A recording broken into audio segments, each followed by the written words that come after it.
مرحبا وأهلا بكم في برنامج داخل واشنطن. أنا مضيفكم روبرت ساتلوف. قد يكون العالم على شفير حرب نووية، لكن السبل السياسية لا تزال مستمرة هنا في واشنطن.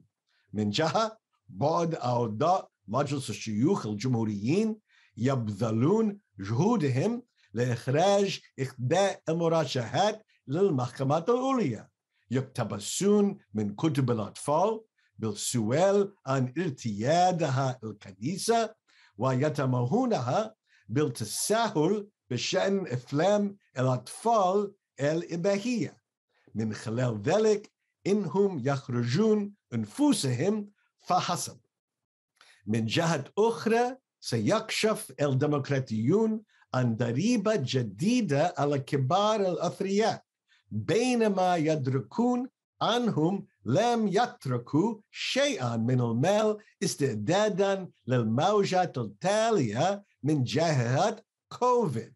بمعنى آخر، حتى مع أكبر تهديد للسلام العالمي خلال جيل كامل، يبدو أن السياسة هي كالعادة في أزمة أمتنا.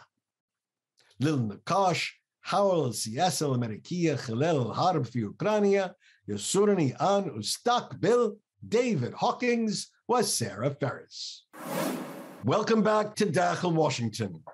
The world is dealing with perhaps the greatest crisis in decades, and yet American politics just keeps on rolling. To talk about the impact of everything from the crisis in Ukraine to the Supreme Court confirmation hearings, I'm delighted to welcome David Hawkins and Sarah Ferris, two brilliant observers of the Washington political scene. Welcome, David and Sarah. So first, the politics of Ukraine. When this crisis started, Democrats were fairly united.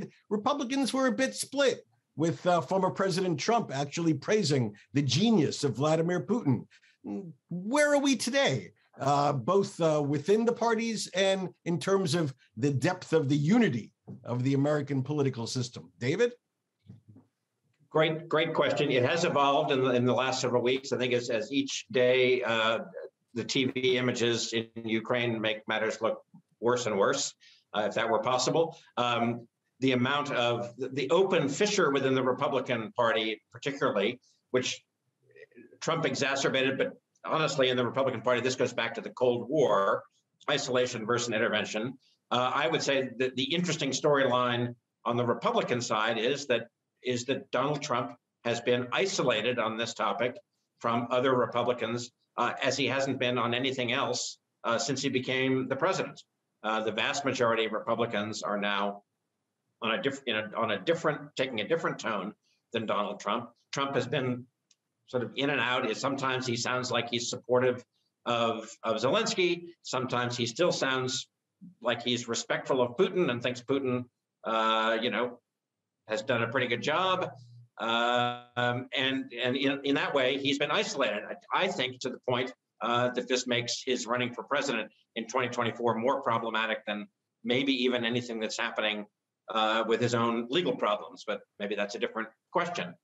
And on the Democratic side, similarly, the question is only how aggressive to be.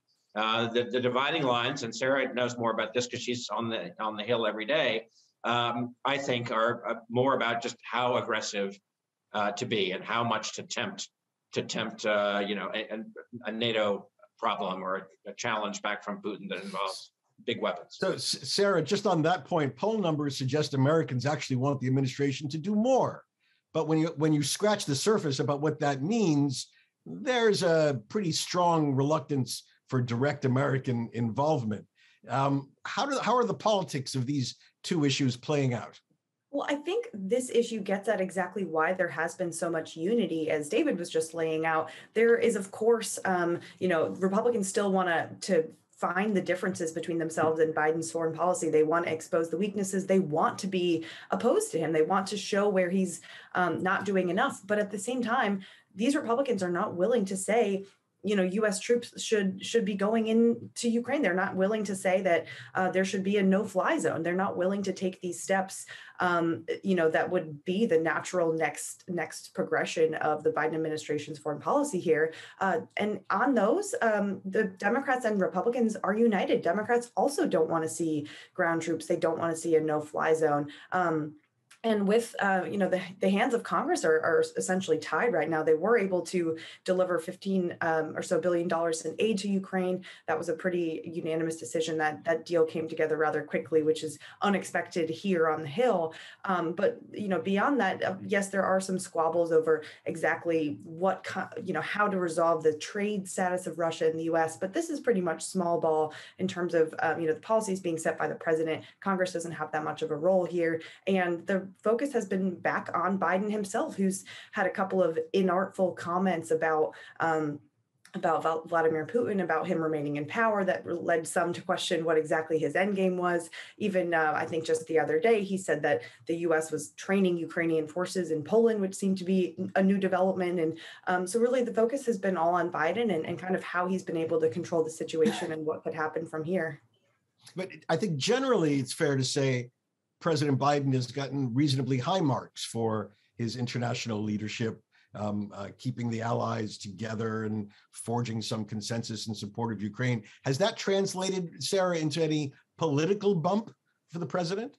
I think that's true. I think people are giving him pretty high marks. I mean, as you mentioned, there are folks who want him to do more. Of course, if you're seeing images of people starving on the streets and not being able to get to safety, there will be a large percentage of Americans who want him to do more.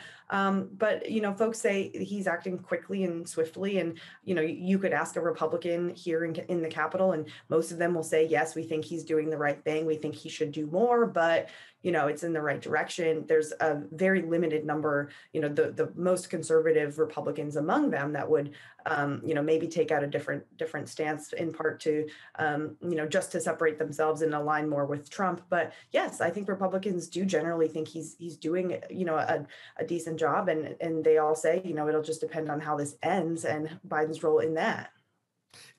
David, when the president was in Poland, he reiterated American policy that we weren't going to fight in Ukraine, but we would defend with American lives and treasure every inch of NATO allied territory. Do Americans support that? Are Americans ready to fight for Latvia, Estonia, and Lithuania? It all depends on what the meaning of the word fight is, I guess. I mean, I don't think Americans are certainly not interested in troops on the ground. I really don't think so. I think that maybe they would support some use of air power, but I do not think that, if you said, should we go to war to defend, France or England or Germany? Maybe, but no. I mean, some of these small countries that an overwhelming percentage of Americans have never heard of. No, I don't think that they would. The polling that I've seen, and maybe I missed some stuff, suggests that Biden is not getting a bump from this in the electorate. It's not helping him. I guess I've heard a significant amount of Republican poking at Biden. Again, going most recently to this speech in Poland, that he seems to be rhetorically all over the map. He says, of course, he famously said while he was in Poland at the end of that speech that, for God's sake, this man can't be allowed to remain in power. Then he walked it back, or his people walked it back and said that wasn't a call for regime change, not a change in policy. Then Biden said, well, in fact, this is my position. So that underscores what the president and the American political system have to say about Ukraine. When we come back after the break, we're going to see whether any of that unity carries over to domestic politics in just a moment.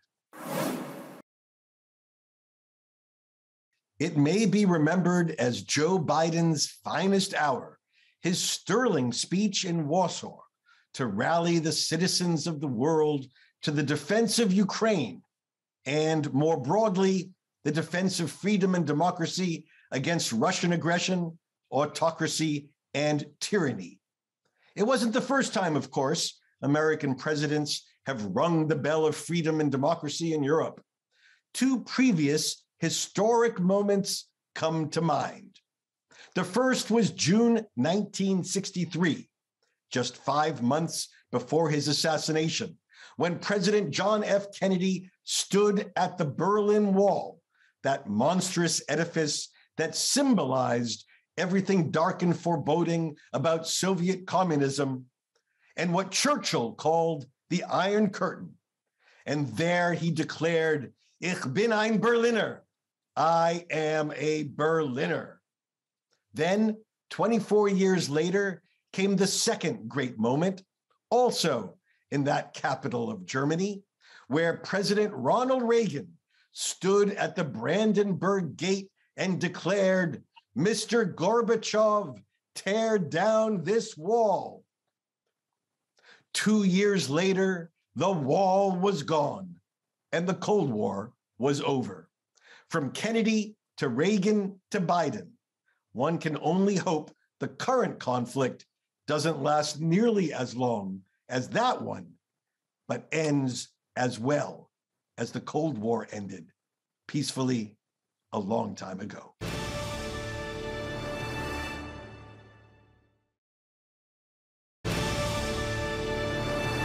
Again, my guests today include Sarah Ferris. Sarah covers the House of Representatives for Politico, a multimedia platform that is all politics all the time. Her focus is Capitol Hill. A native of Newtown, Connecticut, she has also reported for The Hill newspaper, The Washington Post, and the Houston Chronicle. Also joining us is David Hawkins. David is senior editor of The American Leader, a nonprofit taking on America's biggest systemic problems. He was also the founding editor of Fulcrum.com, and he spent 2 decades as senior editor at CQ and Roll Call, 2 must-read news sites covering Capitol Hill. All right, let's move while we still have time to another topic, COVID.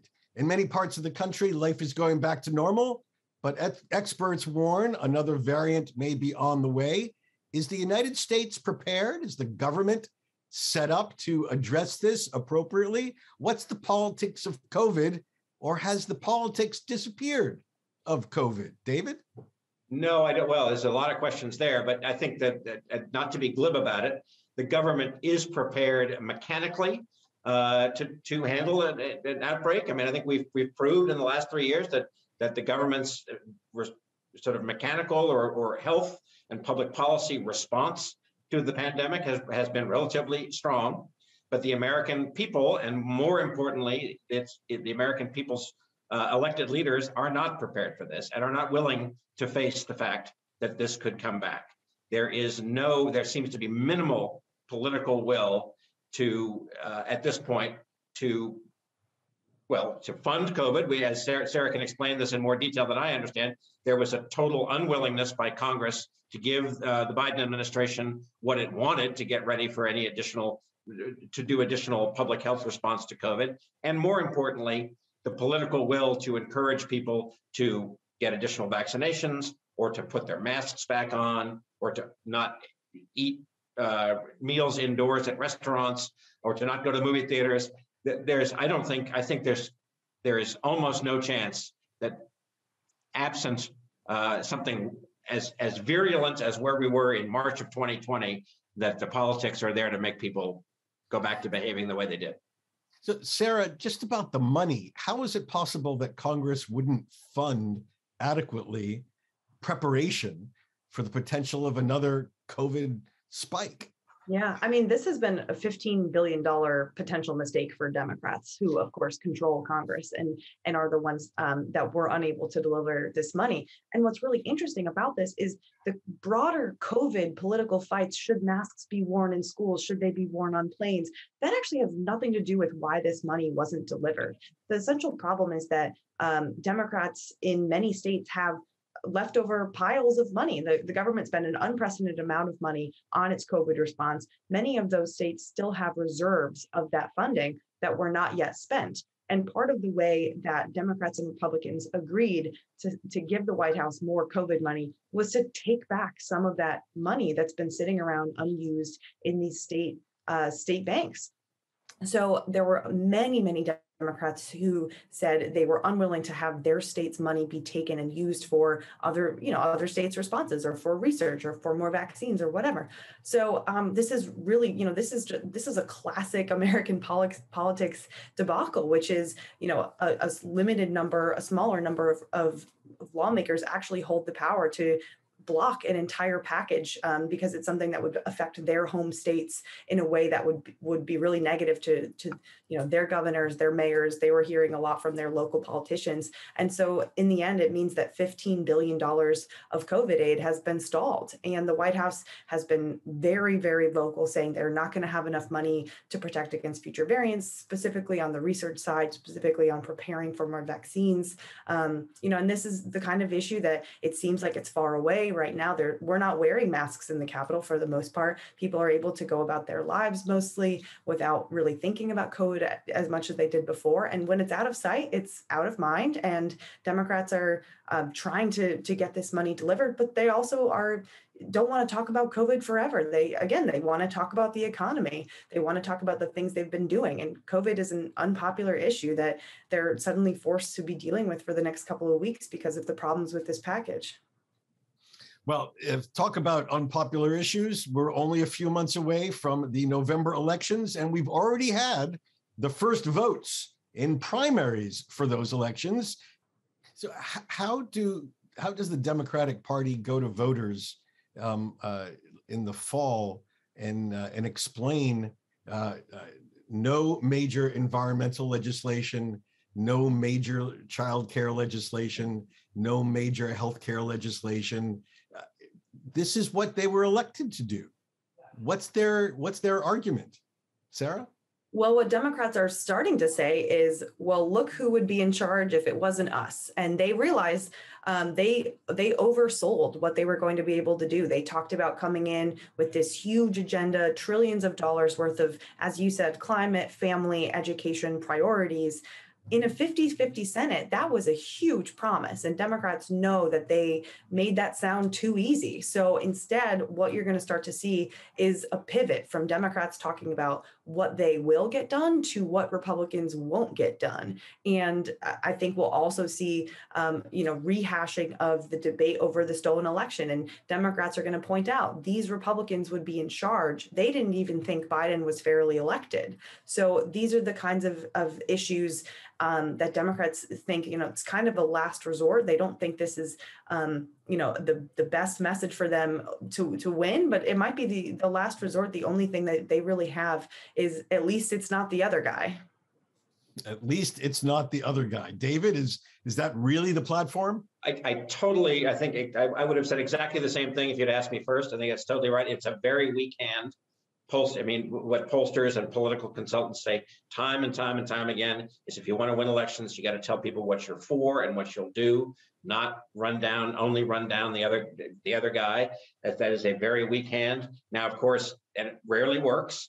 Now, that having been said, the other guy is a more polar, in terms of Donald Trump. If you're going to say you're going to re-empower the Republicans who are appeasers and in cahoots with Donald Trump, and you want to empower him to come back, that's about as strong a message about we're better than the other guy as we've had in American politics in some time. I also do think that what Congress, this is not legislation, but what hasn't come up in this conversation is the House does have this committee investigating the January 6th insurrection.